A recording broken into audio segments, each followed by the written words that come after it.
Alaykoum, bonsoir, Azul Flaout. Bienvenue sur Al Magharibia et Microscope ce soir. Nous allons parler du travail ou du climat syndical en Algérie.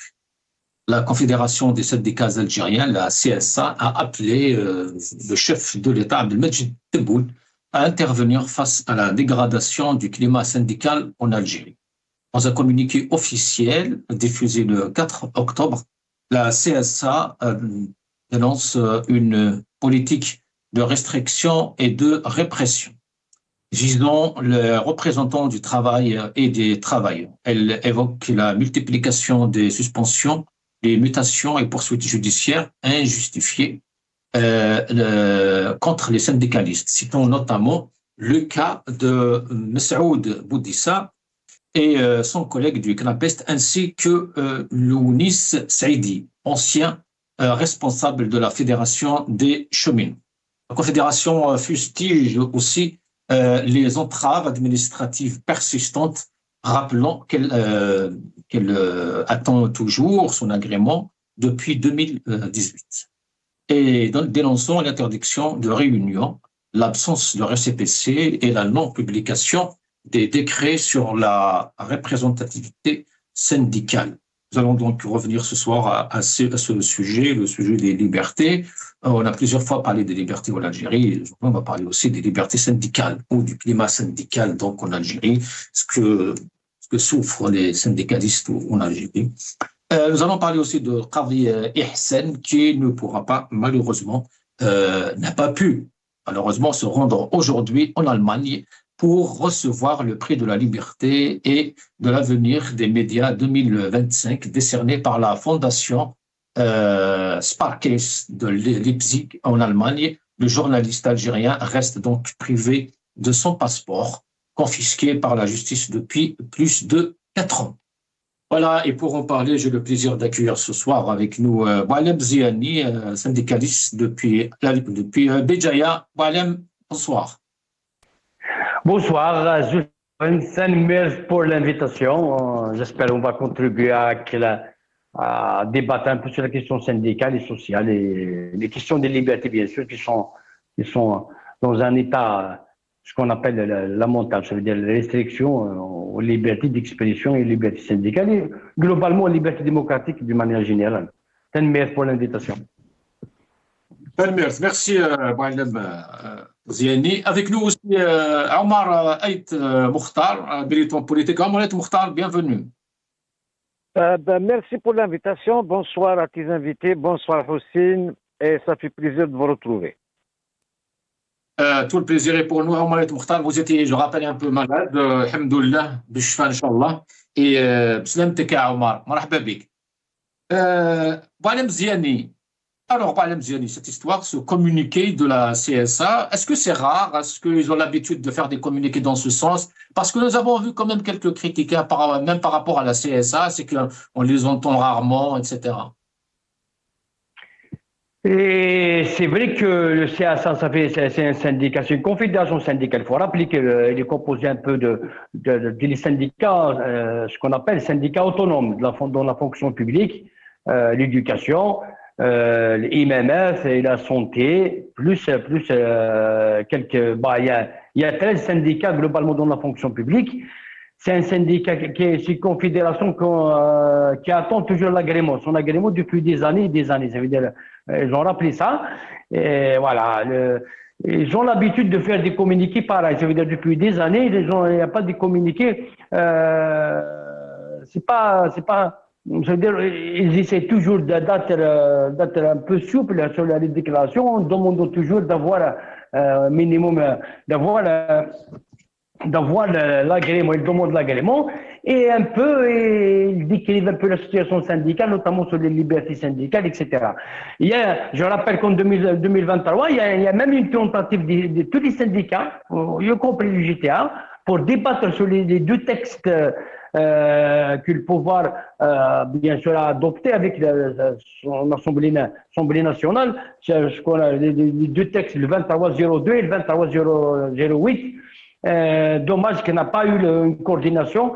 Il y a des critiques, il y a un travail qui s'est fait pour critiquer un peu le texte, mais ça n'a pas marché pour créer un front syndical de lutte, de faire, je veux dire, de construire un rapport de force capable de changer un peu les lois. Ça s'est passé comme ça, comme lettre à la poste. Avant d'aller dans le fond, je vais rester un petit peu sur la forme. Est-ce que ces syndicats sont connus, reconnus par les institutions publiques? Est-ce qu'ils sont reçus, par exemple, par les académies dans le niveau local? Est-ce que par des ministères ou seulement toutes ces missions sont réservées pour l'UGTR? Maintenant, je veux dire, le champ syndical, je veux dire, l'UGTA, presque, il est absent dans la fonction publique, globalement, notamment dans l'éducation nationale. Il est absent. Ils sont quelques. Mais depuis des années, c'est les syndicats autonomes qui sont dans les syndicats. Je veux dire, est-ce qu'ils sont reçus? C'est rare, ça veut dire, il y a beaucoup des syndicats qui ne sont pas été reçus. Ça veut dire, l'échelle nationale, c'est autre chose. Est-ce qu'il y a des rencontres parce qu'il y a des syndicats, normalement, il doit avoir des négociations, un dialogue avec les tutelles. Est-ce qu'il y a maintenant, on parle pas de dialogue, ni de négociation d'une plateforme syndicale, mais il y a des rencontres syndicales entre les directions syndicales et les ministres. Cette année, ils ont fait une rencontre au début, notamment les syndicats de l'éducation. Ils ont fait une rencontre avec le ministre, mais qui a duré 10 minutes. C'est une rencontre pour dire, l'année scolaire, ça va commencer, etc., etc. Ça veut dire, tout ça, ça veut dire, est-ce qu'il y a réellement un dialogue? Il y a réellement une négociation des dossiers? Il n'y a pas dans tout ça, il n'y a pas ça dans les syndicats. Ça veut dire, ils essayent un peu, notamment l'année passée, il faut rappeler un peu l'année passée sur les statuts particuliers, le régime indemnitaire des syndicats. Ça n'a pas, ça, 54, 24 et 55, 24, c'est l'année passée, ça veut dire, ça n'a rien donné pour les négociations, c'est tout un mouvement de grève, mais ça n'a pas marché. Ça veut dire, nous n'avons pas encore ce privilège d'avoir des syndicats aussi capables d'influencer. Nous n'avons pas encore aussi un pouvoir qui essaie de faire un peu une négociation et il y a l'exclusion toujours des syndicats autonomes. Voilà. Maintenant, même nous assistons depuis des années, il n'y a même pas une bipartite entre la centrale syndicale avec le pouvoir. Et on a une tripartite avec le syndicat. Avant, il y a tout un échelon efficace au passé, un autre débat maintenant, mais il n'y a pas de rencontre. Voilà, c'est un certain autoritarisme, ça veut dire qui s'est instauré. Il y a des décisions, même sur le plan, c'est pas autoritarisme sur l'oppression, mais autoritarisme au niveau de décisions politiques, au niveau des textes de loi. Il n'y a pas la participation des syndicats autonomes dans l'élaboration des textes de loi. Soit les statuts particuliers, soit encore les deux textes de loi qui régissent un peu le mouvement syndical, soit les conflits sociaux, ou bien le mode d'organisation syndicale. Voilà. Pour dire ça, ça veut dire qu'il y a des syndicalistes, il faut rappeler, ça veut dire actuellement, dans la conjoncture actuelle, nous avons salué l'UJTA qui a dit qui a dans un paragraphe qui ont appelé à la libération de Saïdi, le syndicaliste de l'UJTA SNTF. Et nous avons le syndicat autonome encore. Il y a beaucoup de syndicalistes autonomes, notamment ceux du CNAPES, Saoud Boudiba et Boubkar Habat, qui signent 2 fois par semaine au niveau de Hammam Dela'a à Msila. Suite à un mouvement l'année passée, ça veut dire depuis mars, c'est pas les deux seulement, mais il y a les syndicats Sigata, SNAPAP qui sont poursuivis en justice au niveau du Bijaya. Nous avons beaucoup de syndicalistes qui sont au judiciaire, et notamment ceux du Bijaya. Laurent, il y a beaucoup de syndicalistes qui sont poursuivis. Et c'est malheureux pour les libertés syndicales, etc. Nous allons revenir à justement à cette question des arrestations et bien sûr de toutes ces pressions et dont justement parle le communiqué qu'on vient de lire. Omaret Mokhtar, est-ce que c'est possible, Omaret Mokhtar, de parler de liberté syndicale, du climat syndical en Algérie, sans pour autant parler de la situation globale du pays, de toutes les libertés en vrai? Non, mais c'est la situation globale du pays. Il n'y a pas de liberté syndicale. Point à la ligne. Maintenant, ce syndicat, enfin, les pays dignes de ce nom, un syndicat, c'est déclaratif. Vous déclarez au ministère du Travail, et puis voilà, c'est tout. Point à la ligne. Il s'agit de défendre les droits des ouvriers. Et qui va refuser cela? Donc, voilà. Mais ce communiqué dont vous parlez, est-ce que c'est un communiqué de presse? Est-ce que c'est une lettre ouverte et bonne? Est-ce que c'est un communiqué pour alerter la population et crier au scandale, crier au secours? C'est de ça qu'il s'agit. La situation du pays, il faut défendre les journalistes, il faut défendre aussi les avocats. Un paradoxe, c'est à nous de dépasser les avocats aussi, sont appelés à ne pas participer aux émissions, à l'appel du journal, ne pas s'exprimer. Donc museler les journalistes, après avoir muselé la presse, maintenant c'est les syndicats. Qu'est-ce qu'on attend? Moi, franchement, hein, moi je vois des gens, des Algériens comme moi, qui commencent à s'organiser, on commence à penser à l'après-Tebboune, parce que c'est une situation qui ne peut explosive, qui ne peut pas durer comme ça. Par contre, il faut avoir le courage. N'est pas révolutionnaire qui veut, nous allons faire partir Tebboune. Nous allons l'aider à partir. Parce que la situation du pays, on ne parle pas. Évidemment, on ne peut pas parler des syndicats, de la liberté syndicale, et ne pas parler de la liberté tout court. Combien de journalistes qui ont fait 2-3 ans de prison? Combien de journalistes qui sont encore ce contrôle judiciaire, des syndicalistes ce contrôle judiciaire, des hommes politiques, des militants politiques qui signent toutes les semaines. C'est l'occasion justement parce qu'on parle aujourd'hui dans l'émission du cas de Ehsan El-Kabi aussi, qui n'a pas pu se rendre en Allemagne aujourd'hui pour recevoir son prix.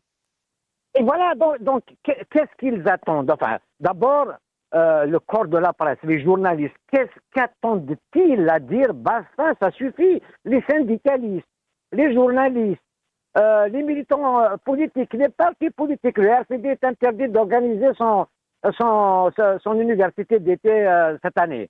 Donc, interdit à faire des réunions. Qu'est-ce qu'on attend? Nous sommes dans une tyrannie en face de ça. On est en train... Et puis, et aussi, donc, Tebboune, à quoi sert de lui écrire? Il faut l'aider à partir. Donc maintenant, le monde entier se réveille. Il n'y a que nous. Il y avait un Hirak qui n'a pas abouti. Maintenant, il faut s'organiser, il faut sortir dehors avec c'est simple. On demande une liberté et puis une élection, un changement de régime. Tebboune doit partir. Il ne peut pas continuer comme ça. À son âge, il emprisonne les gens. Les hommes d'affaires sont emprisonnés. Donc, la dernière, c'est Saïda Narza. Qu'est-ce qu'elle a fait? Parce qu'elle a osé défier Tebboune, lui dire non, je vais me présenter aux élections. C'est tout. On ne l'a pas emprisonné par rapport à ses affaires. Ça reste ça. On aurait peut-être dit oui. Donc, c'est-à-dire Tebboune, si tu n'es pas d'accord avec sa politique, tu vas en tort. Sinon, il te met en résidence surveillée. Donc, ce contrôle judiciaire, les hommes d'affaires, les rabrabs, les machins, mais c'est une tyrannie. Nous sommes des indigènes. Nous sommes, Tebboune se comporte comme un pouvoir colonial. Le peuple n'existe pas. Et puis, tu n'as rien à dire, c'est comme ça. Donc, nous sommes dans le Bouadam et Tebboune se comporte comme un gouvernement français dans les années de Brest. C'est-à-dire, nous sommes des indigènes. On n'a pas le droit à la parole. On a le droit d'écouter, d'exécuter, et c'est tout. C'est ça. C'est honte. Moi, j'ai honte de voir ça. J'ai honte qu'Ehsan El-Kabi, appelé par une organisation internationale journalistique pour un prix, au lieu d'être fier, comme Kamel Daoud qui a le prix, donc au lieu d'être fier, non. On lui envoie d'abord les Baltadji pour l'insulter, il est convoqué en justice, et ainsi de suite. Qu'est-ce qu'on attend? Il faut tout dire. Nous ne sommes pas un peuple digne, surtout héritier de ces valeureux martyrs qui ont donné leur vie pour vivre dans la dignité. Nous sommes dans l'indignité. C'est tout. Donc, il ne faut pas tourner autour du pot. Il faut s'organiser. Les syndicats, les journalistes, les hommes d'affaires, les avocats. Mais moi, je me suis dit, je vais défendre les avocats. C'est les avocats qui défendent normalement les gens. Ce n'est pas un autre. Et puis l'armée, même l'armée est tétanisée. Les colonels et les généraux ont peur, ils ne savent pas où on va. Les généraux qui se sauvent sur des barques de fortune, ils sont en Espagne. Mais qu'est-ce qu'on attend à dire, bon, tu vas partir. C'est Shah Bouyouride contre le peuple. Par contre, il faut un slogan. On veut une transition. On veut regarder en face où est-ce qu'on est. C'est quoi ce pays? Où est-ce qu'on va politiquement? Des orientations diplomatiques à l'international. On ne sait pas est-ce qu'on est avec les Américains, est-ce qu'on est contre l'Europe, est-ce qu'on est avec les Russes, est-ce que les voisins nous insultent à l'ONU?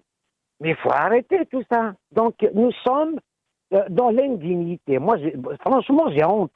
Quand je vois ça, j'ai honte. Et au minimum vital, je m'exprime. Donc, ma solidarité avec ces syndicalistes, bien évidemment, mais ça ne suffit pas. Et avec les avocats, et avec les militaires, des colonels et des généraux qui ont peur, c'est très grave. On doit protéger cette armée et défendre les avocats, défendre les syndicalistes. Ça suffit maintenant, défendre les gens qui sont sous les STM, c'est des milliers. Mais qu'est-ce qu'on va où là? Ce n'est pas normal. Est-ce que tout le monde cherche une guerre civile? Est-ce qu'il cherche une révolution? Pas une révolte. Une révolution, ça va venir. Parce qu'il y a des gens convaincus qui ne peuvent pas tenir. Tenir, c'est intenable. On ne peut pas aller au-delà de ça. Donc voilà, c'est pas la peine. Notre ami de Béjaïa qui nous raconte l'article 07 ou je ne sais pas combien. Nous sommes dans l'indignité. Donc il n'y a pas d'État. L'État, il faut le construire. Il faut construire une Algérie algérienne avec des droits, un pays de droit, un pays de justice. Il n'y a pas de justice. Et parfois... Restez avec nous, Omar. Restez avec nous. Je rappelle juste que chacun est responsable de ses propos, bien sûr. Pour nous, le peuple algérien est un grand peuple, un peuple digne surtout. Mais Omar El Mokhtar, nous allons revenir vers Omar El Mokhtar pour plus de réponses. Walem Ziani, dans ce communiqué, je vois que la CSA réclame la révision des lois 2302 et 2308 sur l'exercice du droit syndical, de grève, ainsi que l'application des décisions présidentielles relatives au statut particulier. Ça veut dire qu'il y a eu déjà des avancées, mais rien n'est appliqué. Réellement, ça reste des lois, c'est ça, Walem Ziani? Surtout qu'on se rappelle tous de cette... Bien sûr, ça veut dire, dans cette déclaration, le CSA, cette année, ça veut dire, ils ont rappelé un peu ce qui s'est passé, notamment l'année passée. Ça veut dire, il y a beaucoup de promesses, tout d'abord. Il y a beaucoup de promesses, il y a beaucoup d'engagement de la part des responsables pour un peu changer les choses, notamment les statuts particuliers, ça veut dire les amendements, les rétroactivités, ça veut dire l'intégration des corps communs, professionnels. Il y a beaucoup d'engagement. L'augmentation des retraités, ça veut dire le salaire des retraités, la pension des retraités, etc. Il y a beaucoup d'engagement, mais il n'est pas suivi par les textes de loi. Et les textes de loi ont été élaborés sans la participation des syndicats existants qui sont sur le terrain, soit le CSA, soit le GTA, etc.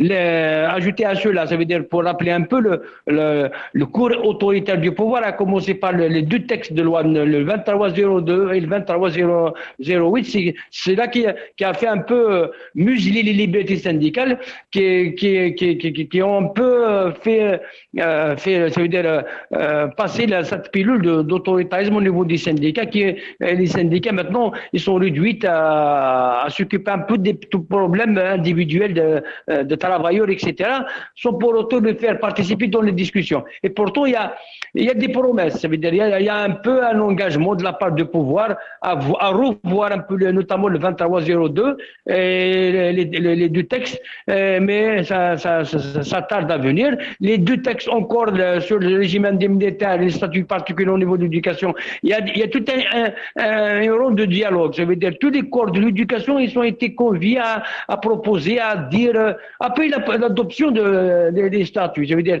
ils ont été publiés, ils ont commencé des rondes de négociation. Tous les corps d'éducation, ils ont eu leur semaine de négociation qui tarde à venir. Ça veut dire, normalement, il y a un travail de synthèse qui va se faire, et ils vont transmettre au syndicat syndicat pour débattre, pour voir un peu les propositions, et ça tarde à venir. Ça veut dire, il y a des promesses non exécutées. Ça veut dire, ils ne sont pas suivis par l'exécution, par les règlements du conflit. Ça veut dire, quelque part, il n'y a pas de... le pouvoir essaie de donner un peu la parole au syndicat dans les concertations, mais il n'y a pas de suite. Ça veut dire, vous allez dire... Malem Diani, quand on écoute Abdelmajid Tebboune, il parle de la constitutionnalité du travail syndical. Nous allons regarder cette vidéo. حق النقابي مضمون دستوريا، واللي يحاربوا راه يحارب في الدستور. احنا قلنا فتنا مع مرحله يجتمعوا الناس في بيت ويقرروا يديروا نقابه ويعطوهم رخصه ويصبحوا نقابه. شكون قابلهم شكون ما قابلهمش ماناش عارفين. قلنا احنا اليوم رانا في اعاده ترتيب البيت باش النقابه يرجع لها قوتها وترجع لها مصداقيتها. فيه قانون اللي يخلي تأسيس النقابة يكون بالقانون. أمور مثل هذه بغا يحتاج على روحه. ما فيش إجحاف منع النقابة، ما نقدرش نمنع النقابة. الإنسان اللي يدعي بالديمقراطية ولا يدعي غير بالعدل ما يقدرش يمنع النقابة. Donc il s'agit de mettre de l'ordre. De l'ordre. La loi me remet de l'ordre. حق الإضراب قلنا حق الإضراب حق مضمون دستوريا. قرأ الدستور يضمن لك الإضراب تاعك. Voilà, ce que disait Abdelmajid Tebboune, donc le travail syndical est garanti par la Constitution, mais il faut mettre de l'ordre. Mais on a l'impression qu'aujourd'hui, il n'y a pas de syndicat, justement. Et justement, ça veut dire l'ordre dans quel sens? Ça veut dire sur l'ordre, ça veut dire on va faire le point. Ça veut dire 90-14. Il y a le premier texte sur les syndicats qui a appelé l'ouverture démocratique en 88, ce qu'on appelle le texte 90-14. Il y a 90-54, je ne me souviens pas bien des deux textes, qui ont dit un peu comment fonder un syndicat. Maintenant, pour les, on va dire il y a des problèmes. Au 90-14 ou l'autre texte, il y a des problèmes au niveau de fonctionnement du syndicat, etc. Pour les changer un peu, il faut faire participer les syndicats autonomes. Il faut lancer un débat. Il faut lancer un débat avec les concernés, pour ne pas dire pour tout le monde, un débat sur la question syndicale en Algérie. Est-ce que nous avons besoin d'un seul syndicat unique? Ça veut dire toute l'Algérie a une centrale syndicale, c'est malheureux. Et le CSA, par exemple, qu'est-ce qu'il demande maintenant? Il demande l'agrément. Alors, ils ont fait les assises, ils ont fait la modification des deux textes, ils ont essayé avec le ministre, ils ont fait un travail. Il y a des rencontres. Ils demandent l'agrément. Les syndicats autonomes demandent l'agrément seulement. Tebboune qui répond à cette question. النقابات احنا نرحب بالنقابات وما فيش دولة تدعي بالديمقراطية ولا تدعي بتقدم اقتصادي هذا بدون نقابة. لازم الحقوق تاع العمال تكون مضمونة وكذا. Voilà, Abdelmajid Tebboune qui dit que nous avons besoin des syndicats. Bien sûr, syndicat, parce qu'il faut le dire. Maintenant, il y a une seule centrale syndicale en Algérie. Il y a une seule centrale syndicale. Lorsqu'on dit centrale syndicale, je veux dire, l'UJTA représente, c'est le seul représentant des travailleurs, de tous les travailleurs algériens, c'est de la fonction publique ou bien du secteur économique, etc. Dans les secteurs, ça veut dire, il y a une seule centrale syndicale.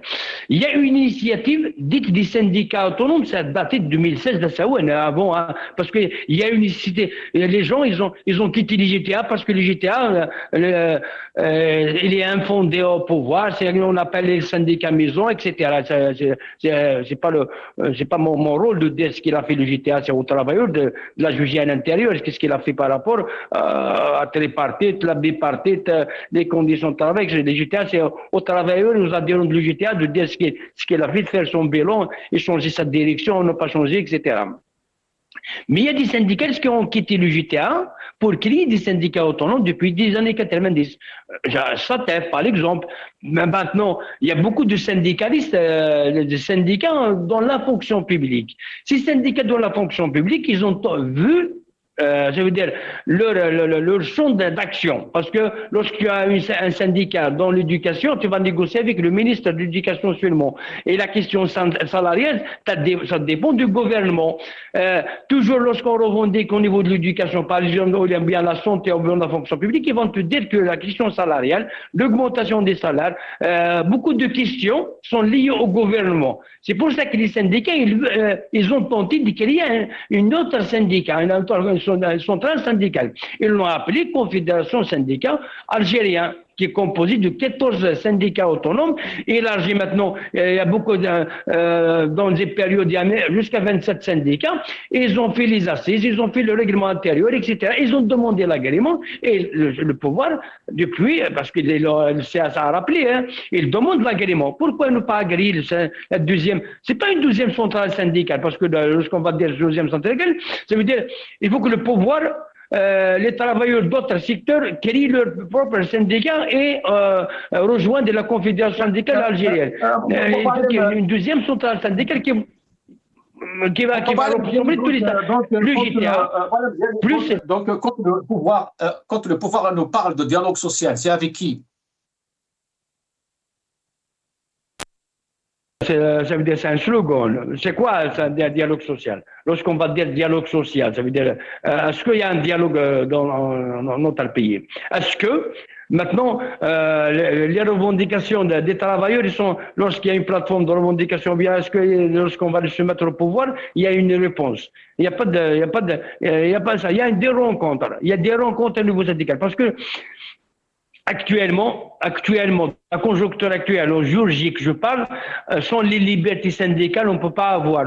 Lorsque nous avons des syndicalistes poursuivis en justice, lorsque nous avons des syndicalistes condamnés à 2 ans de prison ferme avec des amendes, etc. Lorsque nous avons des syndicats qui n'ont même pas les moyens lorsque les syndicats qui veulent organiser des petites rencontres comme ça de débat dans les lieux publics, ils sont soumis aux autorisations et généralement c'est un refus. Je parle des universités, des syndicats, etc.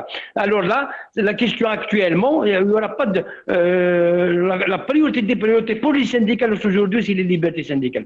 Comment avoir l'immunité au niveau des gens? Et pourtant, le texte existe. Ça veut dire quelqu'un comme Boudiba, qui est secrétaire général du syndicat Canapes, ou bien Boubkar Habbat, ou bien le syndicaliste des cheminots, et normalement, dans l'exercice syndical, ils ne doivent pas être condamnés. C'est des syndicalistes, ils représentent. C'est des entités, c'est pas des personnes comme ça. Ça veut dire, ils ont une responsabilité syndicale. Ils ne peuvent pas être poursuivis en justice. Et ils signent 2 fois par semaine Hammam Del Al, ils font combien l'un habite Saoud Boudiba habite à Abou Merdes et Boubkar Habbat habite à Bouéla, ils font le trajet 2 fois par semaine pour signer, pour émerger, sans parler d'autres syndicats à Oran, Constantine, au Sud, etc. Il y a beaucoup de syndicats qui sont harcelés, qui sont poursuivis en justice, qui sont contre le judiciaire. Il y a beaucoup de syndicalistes. Je parle de Sigata, Snap-up, etc. Ça veut dire, actuellement, pour avoir du dialogue syndical, il faut rajouter d'abord la liberté de s'organiser. Lorsqu'on n'a pas la liberté de s'organiser, nous n'avons pas la liberté de se réunir, comment on va négocier le dialogue? Voilà, restez avec nous, nous allons revenir à cette question justement de liberté et comment s'organiser justement. C'est ce que dit le communiqué d'ailleurs, hein, qu'il faut continuer, il faut lutter, etc. pour avoir ce droit. Sinon, Omaret Mokhtar, nous allons écouter cette petite intervention de Tabou. أبت المركزية النقابية ممثلة في رئيس الاتحاد العام للعمال الجزائريين أن يهدوكم في شخصكم سيدي رئيس الجمهورية هذه الهدية التذكارية بعد توشيحكم بلقب النقابي الأول.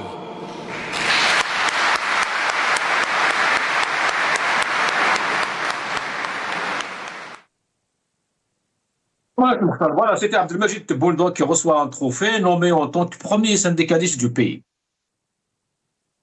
Mais Boualem, que je salue, hein, il est en train de décrire une dictature et il dit exactement le contraire de ce que dit Tebboune. Tebboune te dit, ça va, alhamdoulilah, le syndicat, le droit est garanti, la Constitution. Donc, il est en train de nous dire que Tebboune est un menteur. Alors, ça n'engage que moi, Tebboune est un menteur. Il veut un seul syndicat. D'ailleurs, l'opposé du syndicat, donc de la défense des travailleurs, il y a le patronat. Le patronat aussi, il a cassé le patronat. Il n'y a que le CREA, créé de toutes pièces par Boualem Boualem. Donc, il veut un seul syndicat, une seule organisation patronale. Il fait ce qu'il veut, un seul parti politique. Le parti politique, les Benguerina et tout ça, c'est un seul parti. Ils dépendent tous de la présidence. Ils vont tous le soir prendre à la présidence. Nous sommes dans une tyrannie. Donc, il n'y a pas d'autre qualificatif que ça. Il faut, si vous voulez que ça change. Maintenant, on va énumérer, maintenant, on arrive aux syndicalistes qui signent, qui sont sous contrôle judiciaire. Mais tous les corps d'État, les avocats, les journalistes, même les militaires se sauvent. Qu'est-ce qu'on veut maintenant? Il faut que ça change. Et qu'est-ce qui va changer? Vous voulez qu'on dise à Tebboune de desserrer un peu les taux et de rester? Il faut parler de l'après Tebboune, construire un État. Nous ne sommes pas des animaux. Nous savons ce que c'est que l'organisation. Respecter les syndicats, respecter le patronat, respecter les avocats surtout. Les avocats, c'est eux qui défendent la loi. Donc le droit des citoyens devant la loi, à ce que la loi s'applique, même quand il y a infraction. Quand il y a infraction, il faut que la loi passe. On ne peut pas condamner quelqu'un au téléphone ou Tebboune qui passe à la télé te dire mais sinon il le condamne avant même que la justice se prononce. Boualem Sansal a été condamné par Tebboune bien avant que la justice se prononce. Pas mal de gens. On a posé la question, par exemple, sur les oligarques. Ce qu'on appelle les oligarques. Il faut revoir un peu les copies. Il leur a dit cela, mais Khorjouch. Mais donc il n'y a pas de justice. Il n'y a pas de justice, ça on le sait. Il n'y a pas de justice, ça ne peut pas fonctionner. Il faut, comme dit mon ami Bokro, l'Algérie est à refaire. Donc, si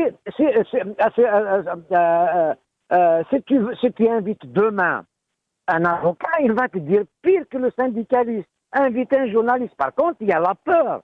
Quand on a peur de s'exprimer, quand on a peur de parler, on écrit une lettre au président. Mais il y a aussi Koromin, c'est lui qui a fait ça, c'est lui qui est à l'origine de ça. Et en plus, à la télé, il te dit, par exemple, mais qu'est-ce que vous laissez les prisonniers d'opinion, même lui, dans cette réunion où il a invité tous les partis politiques, quel parti politique d'ailleurs? Un parti politique n'a aucun sens en Algérie. Louis Hanoun, elle s'est amusée à dire, il m'a demandé des noms de prisonniers d'opinion. Comment ça? Je vais te donner des noms, c'est toi qui les emprisonnes. Qu'a fait Mouloudj pour passer 2 ans de prison, par exemple? Qu'a fait Hassan El-Qadhi? Il a volé la banque, Hassan El-Qadhi. C'est incroyable. Et c'est-à-dire maintenant, il faut que le feu arrive au pied de chacun pour dire « Ah, ça c'est bon, on va se lever ». Ben, réveillez-vous. Mais il est temps de dire, moi je pense à l'après Tebboune déjà, hein, parce que ça bouge de partout, les gens commencent à s'organiser, on va s'organiser. Nous sommes en train de nous organiser. Nous n'acceptons pas cette indignité. Ce n'est pas possible de voir des amis qui n'ont rien fait. Qui de nous n'a pas un ami ou deux sincères, qui est en prison, emprisonné arbitrairement? Et ça peut arriver aussi. Ça peut m'arriver. S'exprimer, tu risques d'aller en prison. Une phrase dans Facebook, on te convoque. Et puis, ça suffit. Qu'a fait Chérif Benad? C'est pas possible. Le journaliste français, qu'est-ce qu'il a fait? C'est un pouvoir colonial qui s'attaque à tout. Et il veut donc régner son partage. C'est ça. C'est ce que veut Tebboune. Il ne s'attendait pas, le costume est trop grand. Il n'a jamais pensé de ça, un jour, je deviendrai président. Et des présidents comme ça, quand il a le pouvoir, il ne le lâche pas. Il ne le lâche pas. Mais à son âge. Mais voilà, Omar El Mokhtar, vous êtes dans l'après-Tebboune, il faut que le Tebboune parte, etc. Mais il faut faire quand même des choses avant que ce Tebboune ne parte, non? C'est ce que dit Boualem Ziani. C'est qu'il faut qu'il y ait des revendications, il faut qu'il y ait des syndicats, il faut des partis politiques, etc. Comment voyez-vous la solution? Comment voulez-vous que Tebboune parte? On ne peut pas imaginer un avenir proche avec Tebboune, avec ce système. Boualem, il a tort. S'il attend s'il crée Tebboune, la réponse est claire. Ses camarades de Boumerdins, de Bouira et de Msila, c'est des syndicalistes qui sont convoqués par toutes les semaines. Ils se déplacent pour signer. Donc, moi, je suis entièrement d'accord avec des gens qui demandent la transition. Il faut pas d'élection, bien évidemment. Qui va organiser les élections? Qui va voter? Ce n'est pas normal. On n'est pas dans une situation normale. Il faut absolument une transition de 2 à 3 années.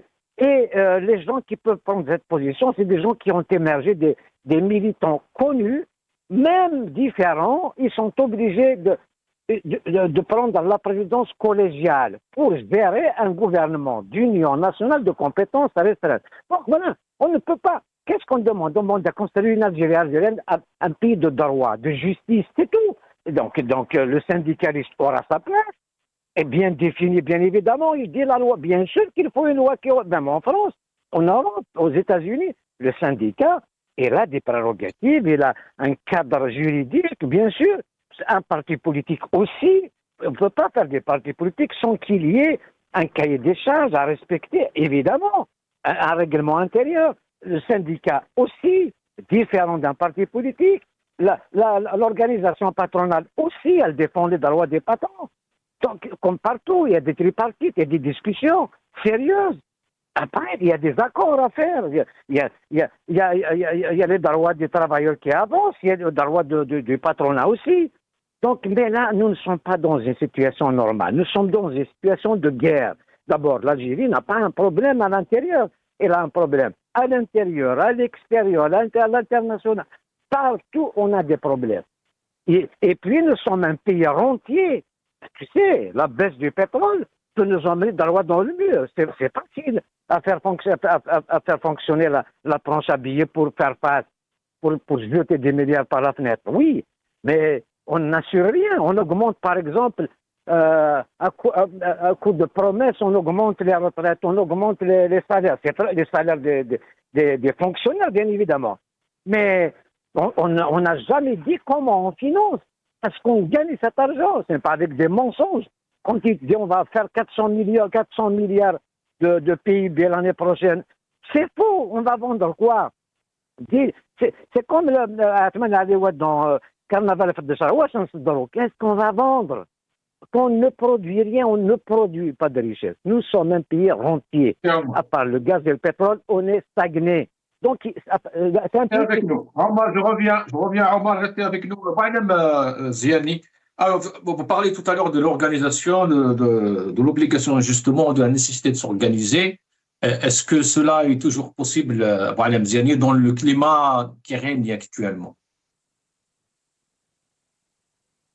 C'est clair. On a l'espoir que les syndicalistes, tous les syndicats se mettent d'accord sur une plateforme minimale. Ça veut dire à savoir, tout d'abord, arracher le droit de se composer, arracher le droit de s'organiser, arracher le droit de manifester. Peut-être tout d'abord, on commence par s'organiser, débattre, voir quelle est la plateforme et manifester. Parce que les syndicalistes, les syndicats sont faits pour construire des rapports de force, pour arracher un peu des acquis, arracher les intégrations. Je parle, il y a des dossiers qui traînent depuis 2006. Je parle des corps communs et ouvriers professionnels, notamment les gens contractuels. Depuis 2006, qui sont contractuels dans la fonction publique et dans d'autres secteurs. Ça veut dire les travailleurs doivent avoir quel est ce rapport de force.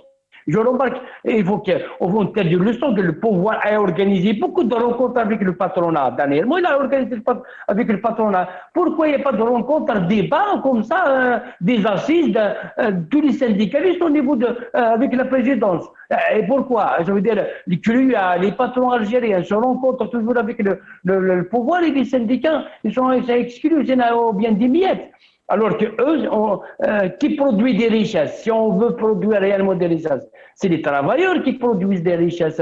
Il faut qu'on rappelle ça. Ça veut dire c'est eux qui produisent, qui sont sur le terrain, qui sont dans les usines, qui sont dans les classes, qui sont dans les cours, etc., etc. Ça veut dire il faut les réhabiliter. Il faut pas les exclure dans le débat. On a l'espoir que c'est vrai que le discours actuel des syndicats font beaucoup plus dans le truc. Ils demandent au président de la République, ils demandent aux instances, etc. Supplément même. Mais jusqu'à quand? On a passé plus de 3 ans, 4 ans à supplier, à dire au président de la République, tu as raison, etc. dans les textes. Alors que c'est lui qui est derrière un peu.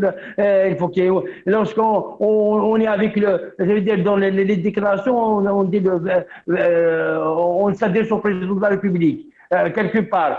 Jusqu'à quand on va attendre? En parallèle, nous assistons à la publication des textes contre les libertés syndicales, contre les travailleurs. Les promesses ne sont pas encore tenues, etc. Jusqu'à quand on va attendre? Et, il faut que le pouvoir public sache que les syndicats ne sont pas l'ennemi on le rappelle tout le temps. Nous aimons tous ce pays. On veut que l'Algérie devienne une lumière, devienne une force émergente, devienne une économie émergente. Et c'est pas que c'est manière qu'on gère. Ça veut dire il faut réhabiliter un peu les syndicalistes et les syndicats. Il faut dénoncer les débats. On dit qu'il y a le désordre au niveau des mais il faut associer les syndicats à élaborer les textes.